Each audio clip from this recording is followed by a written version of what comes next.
Entonces, bueno, yo creo que sí, ya quedó grabando, está un poco lento. Esto de los archivos COM, bueno, son básicamente reliquias es un formato que quedó de la época en la que un sistema operativo llamado CP/M era muy popular por allá en 1980 y algo. Uh, Esos computadores manejaban ese formato y cuando llegó MS-DOS y PC-DOS, que son los dos sistemas operativos sobre los cuales corren la mayoría de muestras que tenemos acá, eh, tenían que, digamos que por necesidad, dado que el mercado manejaba sobre todo Y estos archivos, este sistema. me había, ¿Sí? se me había desconectado este hijo de madre computador. Se estaba hablando se me desconectó hace como 2 minutos. Ah, ok, sí. Usted escuchó lo que yo le dije de los .com, PC, DOS y todas estas cosas de sistema operativo, ¿no? No, no, no, nada. Esto se tostó y me tocó ap- apagarlo forzadamente así, apretando el botón y volviéndolo a prender. Ah, ok, vale. Yo, yo tuve que grabar, eso fue lo único ahí, pum, se cortó. Ah, listo. Ok, pues ya está grabando, entonces, Ah, eh, bueno. bueno, empezó otra vez. Después no me ha ido. Digo, puta, se tostó. Esto de los archivos.com es importante que lo veamos porque básicamente, bueno, en primer lugar, este primer capítulo es sobre infectores, bueno, le voy a decir así, infectores.com, que son pues virus trabajan principalmente sobre este formato. Las, este formato era como, o puede verlo como una reliquia de la época en la que un sistema operativo llamado CP/M era muy popular, más o menos por allá en 1980 y algo, 1970 y algo. Era un sistema operativo. C/. CP/M. Vea, vea. Fue uno de los primeros sistemas operativos comerciales y cuando bueno, MS-DOS y PC-DOS, esos dos sistemas operativos llegaron al mercado, CPM, pues como tenía ya casi todo el mercado cubierto, es decir, era popular, básicamente casi que todos los programas estaban escritos en formato .com. Y no le quedó más de otra de esos dos sistemas operativos que hacer eh, portables esos programas, así que crearon su propia versión o mejor dicho, modificaron esa extensión .com para que funcionara sobre los microprocesadores sobre los cuales corrían. Y esos son los que vamos a estudiar, o por lo menos los que estudian en la primera parte, antes de hablar de los infectores, de los virus de sobreescritura. Primero estaba lo del procedimiento de búsqueda. Esto era lo que ellos mencionaban en el libro, básicamente decían, eh, bueno, una cosa antes de entrar en esto, cabe aclarar que MS-DOS y PC-DOS eran um, sistemas operativos que básicamente cuando se entraba a esos sistemas iba a haber era una consola. Así que, bueno, digamos que para Ok. correr un programa se tipeaba o escribía en el PROM el nombre de ese programa. Aquí, por ejemplo, yo estoy tratando de llamar al programa llamado host y le estoy pasando este argumento, esta cadena hello there. Y lo que hacía DOS, así le voy a decir a este sistema operativo, lo que hacía DOS era preguntar primero si existía un programa con la extensión .com que llevara ese nombre. Si no existía, pasaba a buscar los .exe que ya en ese entonces también se comenzaron a crear y las primeras versiones de Windows lo manejan, hoy todavía se maneja. Eh, y pues si no lo encontraba, buscaba los .bat. Y en caso de que Ok, no encontrara de que no encontrara ninguno de esos programas, arroja un resultado de comando erróneo o archivo, el nombre del archivo erróneo. Y aquí hay algunas curiosidades que ellos también dan sobre, bueno, acá nos vamos a centrar en estos dos formatos, en estas dos extensiones, así se les llaman. Am, aunque, bueno, la primera parte casi que habla en su totalidad desde los COM y no de los exe como tal. Sin embargo, pues ellos dan unas características de esos dos tipos de archivo, por ejemplo, de esas dos extensiones. Por ejemplo, dicen que los exe y los COM son directamente ejecutables por la CPU. Claro que el COM era como un formato un tipo de archivo que básicamente en su interior tenía código máquina, código que está destinado para la arquitectura del microprocesador 3086 de Intel.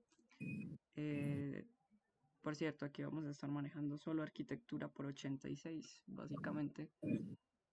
Y en específico para estos primeros programas va a ser de un ensamblador por 86. Pues lo que vamos a usar, un ensamblador por 86 de 16 bits. Hace un tiempo estábamos viendo el de 32 y hoy en día también está el otro de 64, pero pues en estos ejemplos ellos manejan el de 16. Bueno, y los .exe, por otro lado, no es como que se pueda decir que es una imagen binaria directa que va a correr sobre la CPU, contrario de los COM. Y pues también tenemos cosas de los segmentos. Ahora vamos a ver como unas estructuras que se definen en los COM. Ah, pero eso, bueno, normalmente se hace en programas que son pequeños, bueno, en formato, en archivos que no tienen como tanto peso, programas que no pesan tanto. Los .exe como son archivos que pueden alcanzar un tamaño más grande que los COM. Normalmente tienen esa cosa que es muy común en todos esos tipos de programas, que es que necesitan que los programadores sean los que definan las estructuras de eh, un formato de segmento predefinido. Esto es lo que habla acá en la tercera característica. Eso está un poco lento. Y pues los ok, .com sí manejan una estructura que vamos a ver que se llama PSP, que pues ya tenía unos tamaños predefinidos y realmente al inicio no llegaban a pesar, no podían pesar más de 64 kibibytes. Aquí lo de la anotación es importante y ya le voy a decir por qué. Em, ellos en el libro lo denotan como 64K. Decían que al inicio, pues como estaba muy limitado a la cantidad de memoria para un programa, esos .com no llegan a pesar más de eso.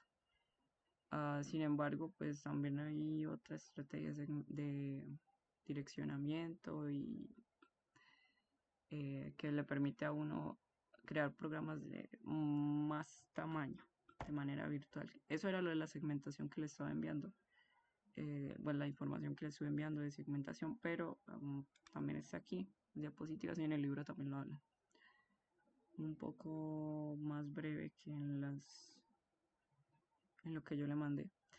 Eh, bueno, la cosa es que nos interesa ver cómo es que se ejecuta un .com y cómo está definido por dentro antes de empezar a ver lo del Mini 44. Proceso de ejecución de un archivo .com está dado por, bueno, primero unas aclaraciones. Esto es lo que yo le decía al inicio de que los programas .com eran como residuos de esa época en la que se usaba este sistema operativo, el CP/M. Luego aparecieron los procesadores, microprocesadores 8088, y sobre eso empezó a correr MS-DOS. Y bueno, los se empezaron a usar un cierto formato que está basado en estos .com, que son los que vamos a tener que estudiar para las muestras. Em, bueno, acá está lo de estos dos sistemas que yo le mencionaba que habían salido después de CP/M y que también, bueno, se volvieron muy populares, por lo menos MS-DOS. PC-DOS ya no existe. Acá tengo como una reseña histórica y le explico por qué. Estos procesadores son procesadores que se usaban en los computadores de esos años en los que se usaba CPM, precisamente para, digamos que para correr este tipo de sistema operativo. Ya después apareció este que yo le mencionaba, el Intel 8088. Y la línea toda esta, la arquitectura por 86, y de ahí empezaron a usar bueno, los .com. Sobre eso, principalmente, sobre los computadores que usaban eso, principalmente corrían MS-DOS, y bueno, también estaban los PC-DOS y los clones. Ahora le explico qué son los clones, entre otros sistemas operativos. La cuestión aquí es que ya cuando comenzó a aparecer ese tipo de procesadores, también se habla de registros de 16 bits. Y eso quiere decir que, bueno, en el ensamblador nosotros vamos a estar manejando registros, que no sé si recuerda que eran como ese espacio que se le da a un valor en la memoria. Um, Ese espacio tendría 16 bits en este caso, para esta arquitectura de procesadores específica. Y en el ensamblador se trata de de esas versiones de 16 bits de los registros que habíamos visto. Por ejemplo, en el EAX, que era la versión de 32 bits, ahora solo vamos a hablar del AX, que es la versión de 16 bits. Lo mismo con otros que también mencionaba en esa sesión en la que vimos el ensamblador de 32 bits. Y bueno, pues acá está como una reseña del MS-DOS y del PC-DOS. Es como más curiosidad histórica. La cosa es que, bueno, el MS-DOS apareció, y el PC-DOS, cuando aparecieron, pues básicamente venían de las mismas raíces. Son casi que pues, el mismo sistema operativo. El enfoque es como lo que los diferenciaba principalmente. Los dos eran funcionales sobre el computadores IBM, y el MS-DOS en particular, Microsoft lo creó para pensando en abarcar un mercado más amplio que el de PC-DOS. PC-DOS era muy de solo computadores marca IBM. Y bueno, eventualmente se terminó volviendo algo obsoleto y ya dejó de comercializarse. Pasaba que MS-DOS veía que existían clones que eran computadores que se habían creado en base al IBM, al computador personal IBM, y eso pues salía aunque digamos que a día de hoy, bueno, y también desde, viéndolo en esos años, eso se podría ver como ilegal, el hecho de que usted tomara un computador de IBM, le hiciera ingeniería inversa, que sí estaba permitido, pero usted le hiciera ingeniería inversa y sacara su propia línea de computadores en base a eso. Digamos que es copiar el producto, ¿sí? MS-DOS funcionaba para esos clones, que así se le llamaba a las copias que se realizaban haciendo ingeniería inversa. Y entonces prevaleció como sistema operativo, se volvió muy popular. De ahí, de hecho, salió la línea Windows y pues es como uno de los primeros sistemas que llegó a ser, si no el primero que llegó a ser Microsoft. Em, Básicamente, la evolución de este MS-DOS también va muy de la mano con la evolución de la arquitectura por 86, que, bueno, apareció con procesadores como estos, el 8088 y principalmente el 3086, mm, que también lo hablamos hace unas sesiones, están en una de las diapositivas de arquitectura que se encuentra en materiales. Ah, y bueno, esto es parte también de lo de la historia del PCDOS.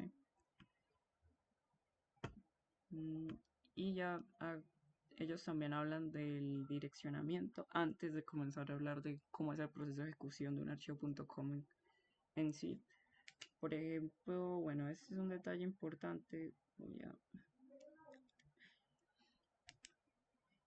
Listo. Yo les mencionaba que al inicio los computadores no podían, digo, un programa no podía llegar a ocupar más de 64 kilobytes en la memoria. Ellos la anotan como 64K. Aquí está aclaración, sí, es importante. Lo anotan como 64K, pero debería anotarse de esta manera. Creo que acá se ve, sí. Este. Es un error que normalmente cometen las personas con las unidades y es confundir los kilobytes con los kibibytes y los megabytes con los megabytes, etcétera. Aquí al final yo dejo como una notación y unas tablas de conversión de unidades.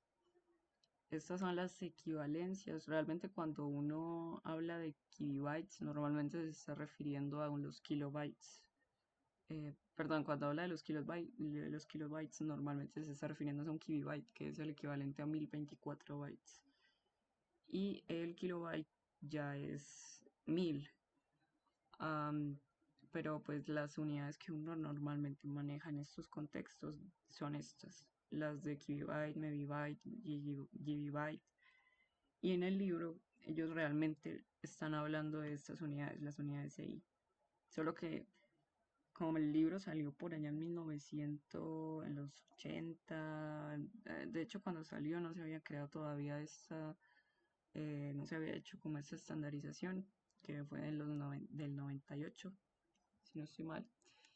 Y bueno, pues todavía tenían esa equivocación de que querían referirse a esto. Cuando uno hace las cuentas sobre esto, se da cuenta de que ellos están hablando de este tipo de unidades y no de estas.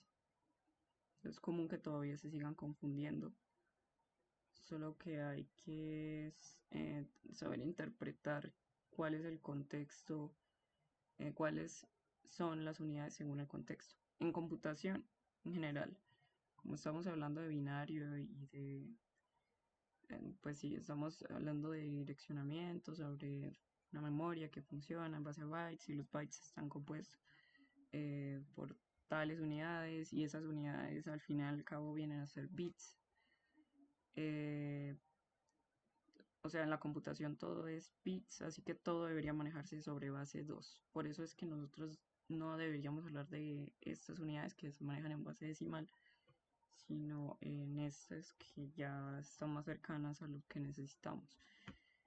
Aquí yo las puse con esa anotación, una aclaración para que cuando lea el libro recuerde que tiene que mirar lo de las unidades bien. Normalmente se están refiriéndose a las 6. Y bueno, pues acá ellos empiezan hablando de algunos detalles importantes de cómo se direcciona un programa en la memoria. En particular, como, bueno, todos lo estamos asumiendo sobre este microprocesador, como que estamos trabajando en este específicamente.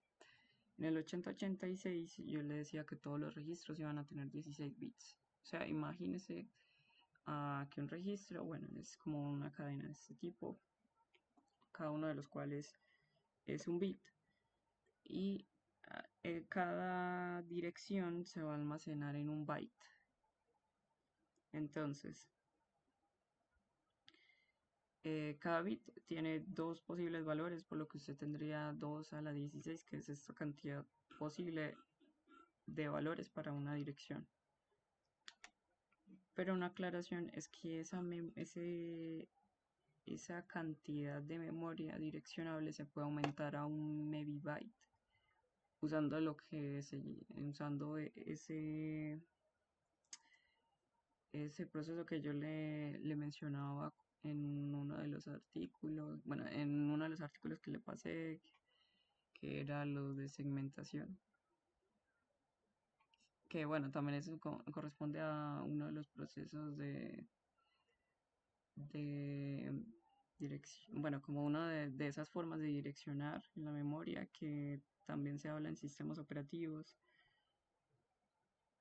Esto de la segmentación, bueno, la que vamos a hablar aquí de las primeras, muy primitivo. Básicamente solo usa dos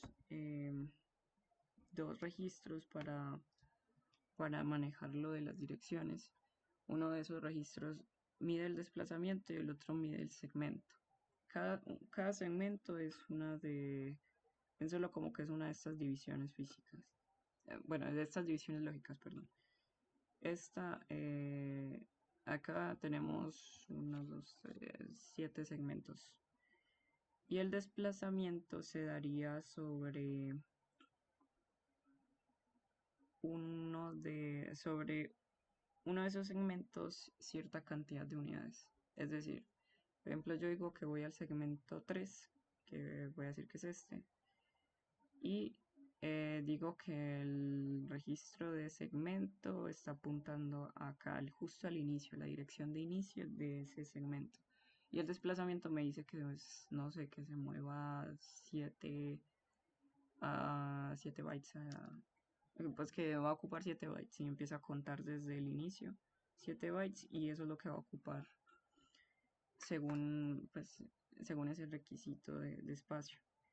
Entonces, esa es una forma como de plegar, pues, o de manipular la memoria. Lógica, esas divisiones no son físicas y eso le permitía a usted ampliar el espacio que podía ocupar un programa virtualmente a un megabyte, pero pues normalmente yo le decía que no era esa cantidad, sino era 64 kilobytes. Y pues cada uno de estos segmentos, según lo que decían en el libro, iba a ocupar hasta 64 kilobytes de tamaño lógico. O sea que usted por dentro podía direccionar esa cantidad.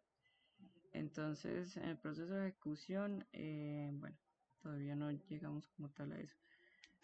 Ellos ocupan buena cantidad del capítulo hablando de esto de segmentación y también le recomendaría que viera lo del artículo del libro que le mandé. Bueno, ese capítulo, perdón, del libro. Con eso de la segmentación, esta que le menciono al menos, usted puede generar direcciones físicas de 20 bits.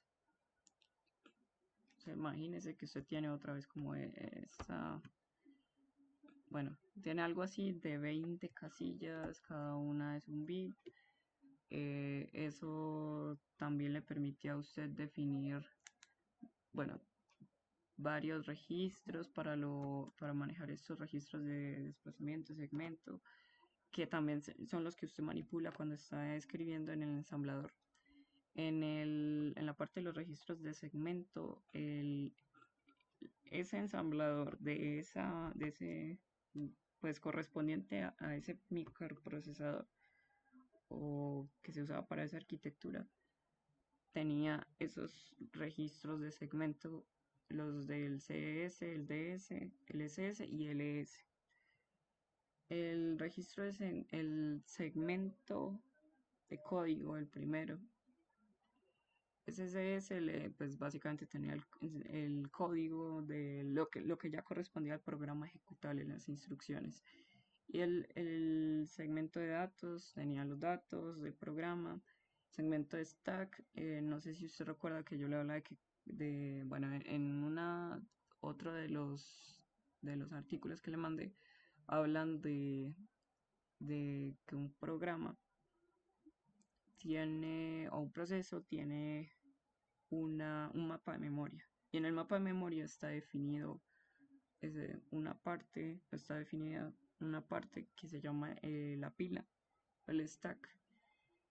Y eso es a lo que apunta, o sea, al inicio de ese espacio es a donde apunta el SS. Básicamente va a ser como el que nos indica en qué parte está el stack. Y el S que ya era extra para por si un programa, por ejemplo, quería acceder a tal función para la ejecución de videos o si quería acceder a algo específico de la BIOS.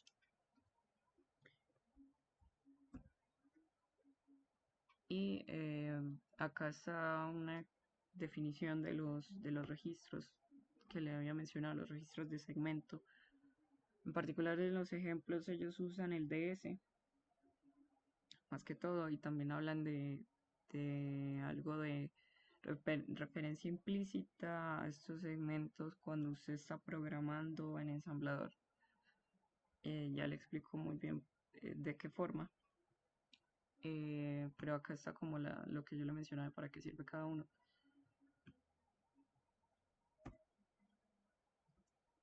Aquí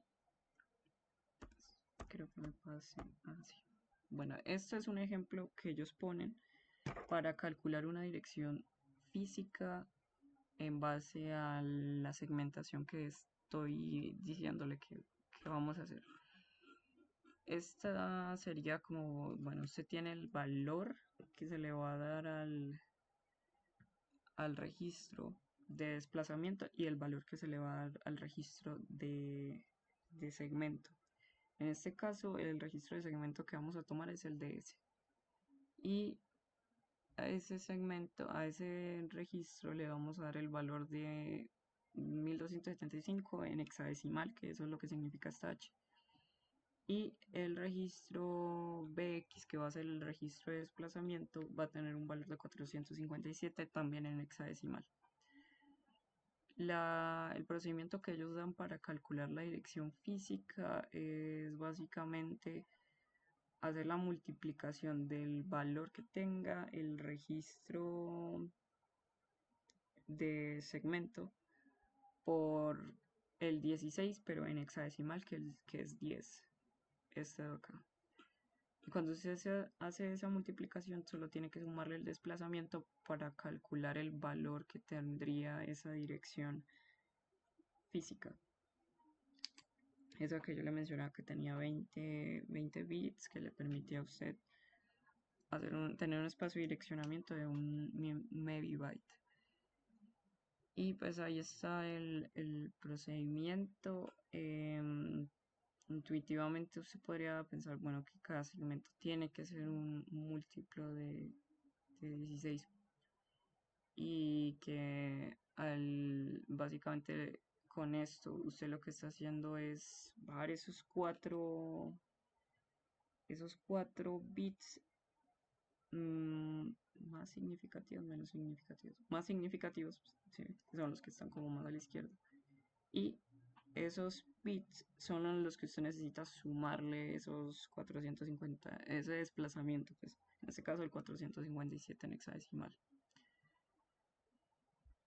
Y bueno, esto es lo que uno hacía en general para calcular el direccionamiento cuando estaba en modo real, que tiene que ver con esos modos que yo le mencionaba eh, y que les recomiendo leer pues también esos artículos. En este caso todo lo que vamos a estar manipulando de estar en modo real. Hoy en día los computadores pues no suelen estar en este modo. Realmente solo, bueno, por lo general solo están en este modo cuando usted lo inicia y se carga la BIOS, ahí eso está en modo real. Pero ya después, bueno, uno entra como a modo protegido, si no estoy mal. Y bueno, no, hoy en día casi no se usa. Principalmente por esas limitaciones que tenía de espacio y bueno, la arquitectura ya cambió.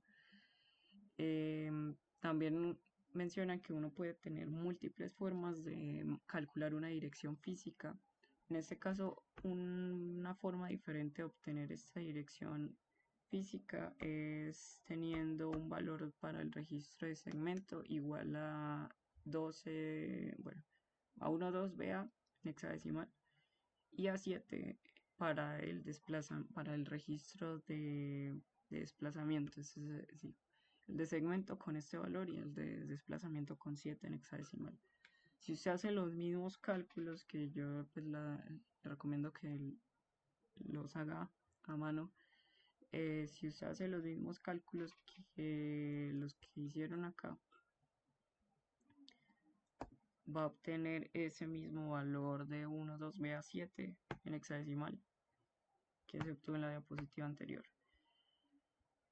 Otro dato que, bueno, yo le había mencionado antes es que ellos hacen referencia a que uno normalmente maneja los registros de segmento como cantidades implícitas. Es decir, por ejemplo, acá cuando usted está programando en ensamblador, en ese 16 bits que vamos a estar manipulando, y usted hace escribe una instrucción de este tipo, lo que está haciendo es que si el registro BX, que lo estamos tomando con el registro de desplazamiento, es igual a 7 en hexadecimal, claro. Entonces, bueno, el registro AX se va a cargar con el valor de la palabra. Recuerde que, bueno, las palabras pues ya son unidades o sí, unidades de datos de 16 bits. Eso de las unidades, o sea, lo de bit a byte, palabra, doble palabra, eso también está al final de las diapositivas. Y también lo habíamos visto cuando empezamos a verlo en ensamblador. Bueno, como estos registros son de 16, básicamente si usted accede al valor contenido aquí, tiene que acceder pues, a esa palabra, al valor de la palabra, es decir, a esos 16 bits almacenados en el desplazamiento 7 del segmento de datos. Del segmento de datos, bueno, acá ese segmento que es el DS nunca se menciona explícitamente, pero pues es el valor bueno, un valor que está implícito que se va cargando en esa instrucción sin que usted lo vea. Y eso pasa con muchos de los registros de segmento. Y bueno, pues acá si asumimos esos valores para el registro de desplazamiento y para el DS, de que por ejemplo el DS tiene este valor, el 12BA en hexadecimal, entonces estaríamos diciendo que se va a cargar la palabra, al final de todo esto se va a cargar el valor de 12B a 7, que es el mismo que se obtuvo en este ejemplo. Y en este ejemplo particular, lo que estamos haciendo acá es lo mismo que acá, solo que pues con instrucciones de ensamblador. Y ahí todo está implícito, bueno, está implícito que estamos manipulando el DS. Ellos normalmente explican la documentación del ensamblador que si usted hace tal cosa, implícitamente se está llamando a tales cosas. Yo lo he visto, por ejemplo, en la documentación de MASM y NASM. Ah, yo le recomiendo, bueno, la de NASM porque ese es como el ensamblador que vamos a manejar y porque también tiene como bueno, principalmente porque tiene el soporte para ese ensamblador de 16 bits, que pues es un poquito viejo. Y además tiene una sintaxis más clara que la de MASM.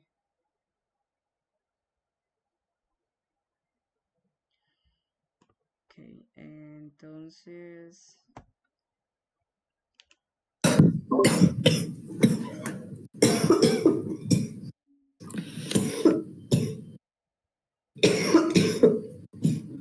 Entonces, qué ah, pena, hombre. pensé que me iba a decir algo.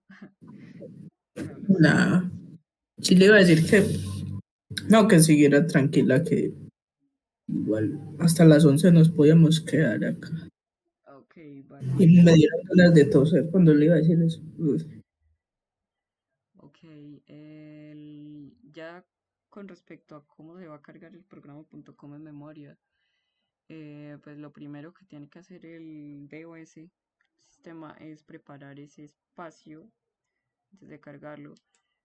Básicamente pues, solo le va a dar como eh, cierta cantidad que está estandarizada bueno, porque el PSP, esa estructura que yo le mencionaba que debe tener al inicio, debe pesar debe ocupar tanto espacio y el programa a lo mucho debe pesar tanto. Ahora vemos un diagrama. Antes, bueno, aquí antes mencionan que antes am, los programas solo podían llegar a ocupar esos 64 kilobytes de memoria. Y pues bueno, aquí está lo de la aclaración de que ellos usan una notación un poco, bueno, errónea. Y bueno, solo ocupaban un segmento, si así lo quiere ver, y un, una cantidad determinada de memoria. Entonces, antes de cargar, bueno, en particular aquí, pues antes de cargar el programa de OS, lo que va a hacer es setear como que es algo pues también de esa época, que se hacía desde esa época en la que eh, los programas utilizaban esa cantidad de memoria y un solo segmento.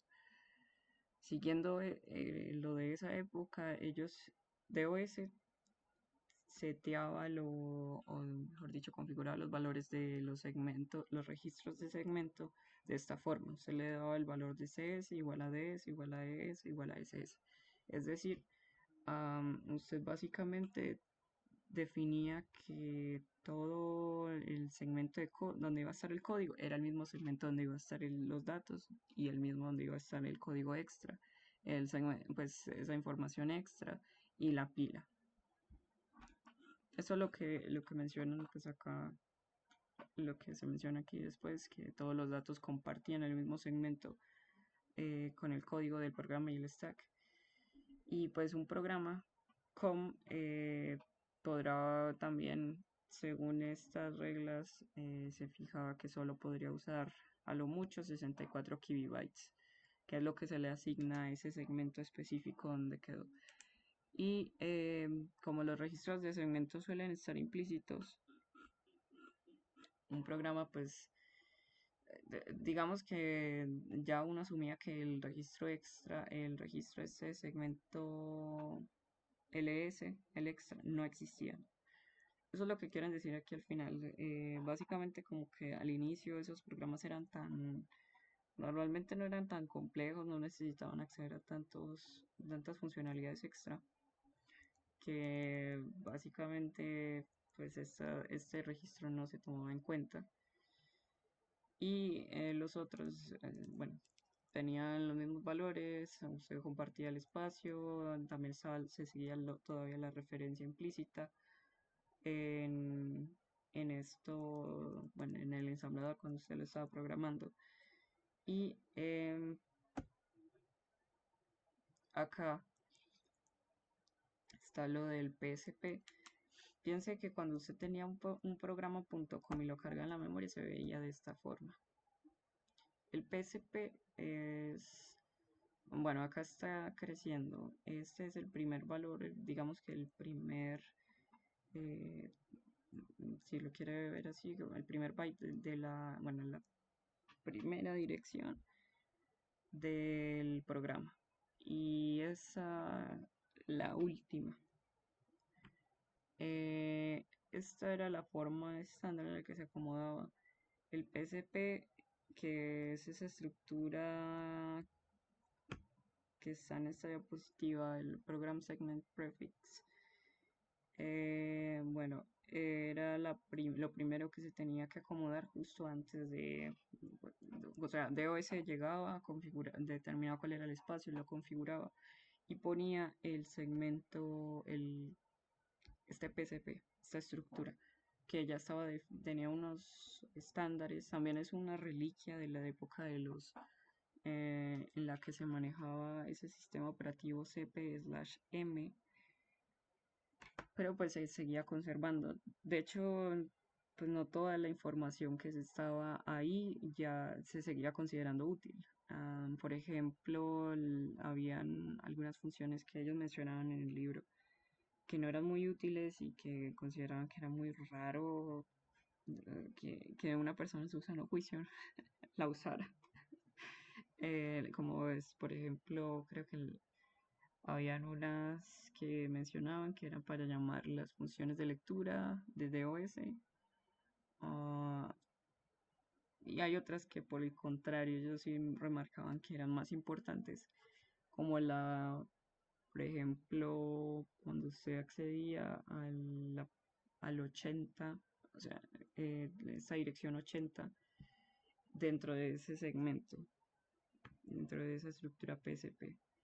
Cuando usted accede ahí, básicamente está accediendo a los datos que usted le pasó como argumentos al llamar a ese programa. Ahora vemos un ejemplo. En general de esta imagen, pues lo que yo quiero que se lleve es como que el PSP era una estructura que ocupaba un segmento del programa, bueno, un segmento de ese espacio que se le asignaba al programa y que tenía en estas direcciones, mejor dicho, definido lo que tenía que cargarse ahí. Por ejemplo, en 0 se iba a cargar esta instrucción. Y si usted hacía referencia a esta dirección, entonces iba a llamar a esta instrucción. Y pues así con el resto. Y ya en el 100 se definía, pues en el 100 en hexadecimal. Esa dirección ya se definía al comienzo del programa .com. Deme un momento y cargo el computador que creo que se me está descargando.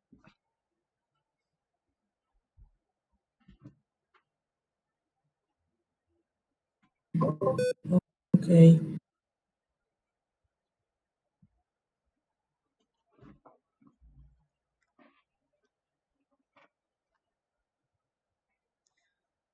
Ok.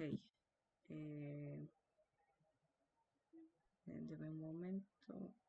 Sí, acá.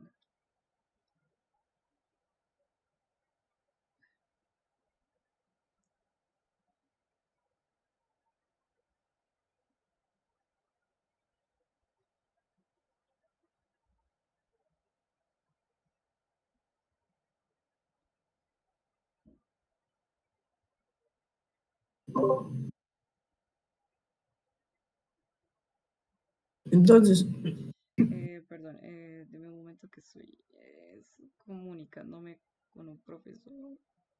Mm,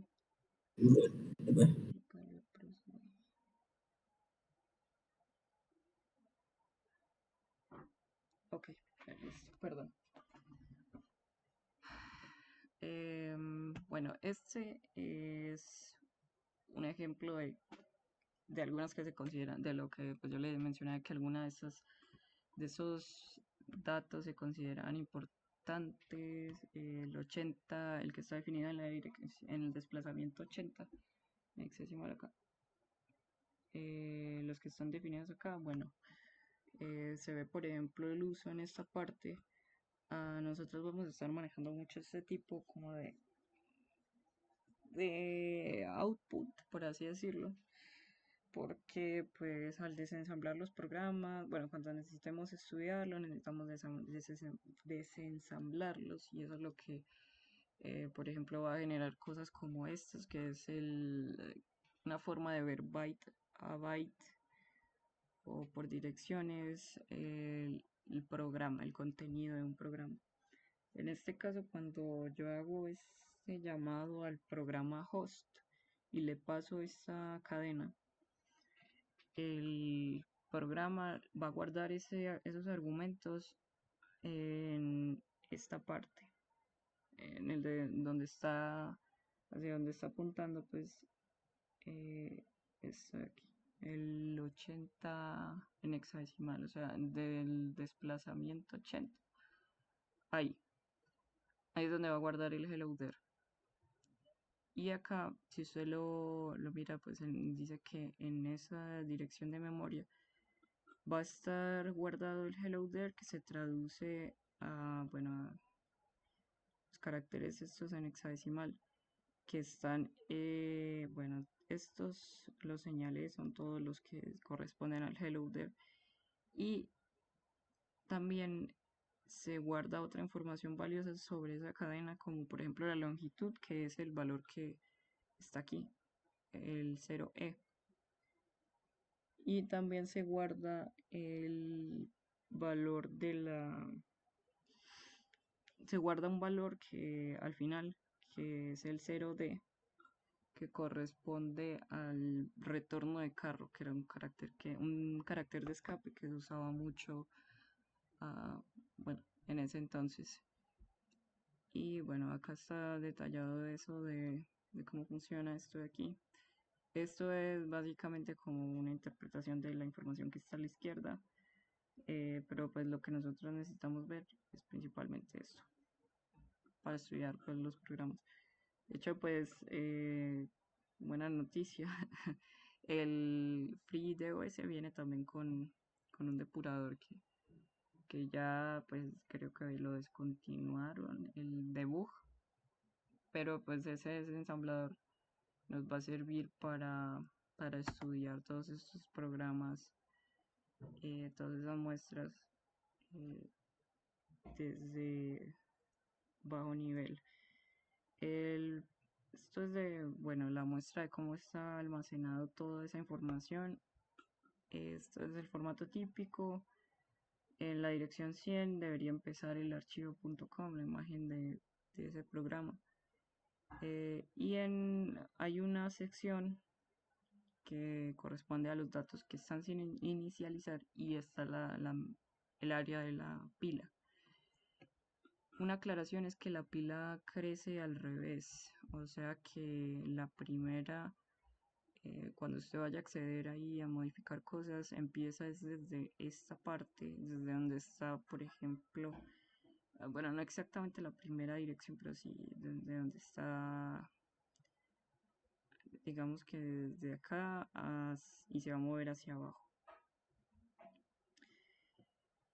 Todavía sigue funcionando así, la pila siempre funciona pues al revés. Em, Hay una aclaración que ellos hacen con respecto a los primeros bytes de la pila. Justo cuando usted ya cargó pues, todos esos datos ahí en la memoria. Bueno, el PSP. Cuando ya cargó el PSP, los dos primeros bytes que le va a destinar a la pila, al espacio de la pila, es decir, los dos últimos bytes de todo este mapa de memoria, se van a bueno, se van a configurar con cierto valor. En este caso, ellos, bueno, dicen que DOS le pone un valor de 0 a esos 2 bytes. Y eso es porque DOS básicamente configura eso para que haga un salto a la primera dirección pues de todo este mapa de memoria. Es decir, para que vaya al desplazamiento, pues a la dirección 0. Cuando le pone esos dos ceros, entonces hace ese salto y al llegar aquí, no sé si recuerda que en el PSP, cuando llega al 0, básicamente estaría apuntando a esta instrucción. Y esa instrucción lo que hace es darle el control perdón, esa instrucción que, bueno, es lo que dice acá, la que le retorna el control al DOS. Pero pues al inicio eso lo hacen es como una especie de configuración para esto que se menciona aquí. Pues para que una simple instrucción de retorno termine el programa. Y pues este funcionamiento es todavía pues un remanente de lo que se manejaba en la época de este sistema operativo. Aquí,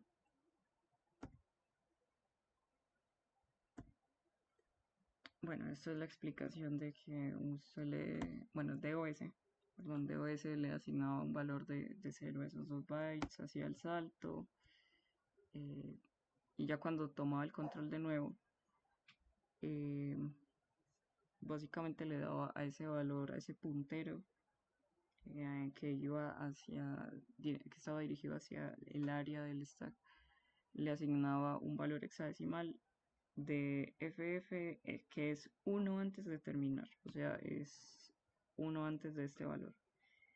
Y luego saltaba a la dirección 100, que es donde empieza a funcionar el programa, donde se empieza a ejecutar. Y esto es lo de la anotación, sí. Mm, Acá está lo del estas unidades que yo le mencionaba de bits, byte, word. Bueno, esto también es necesario saberlo para entender lo del libro. Y ya, básicamente eso era todo. Para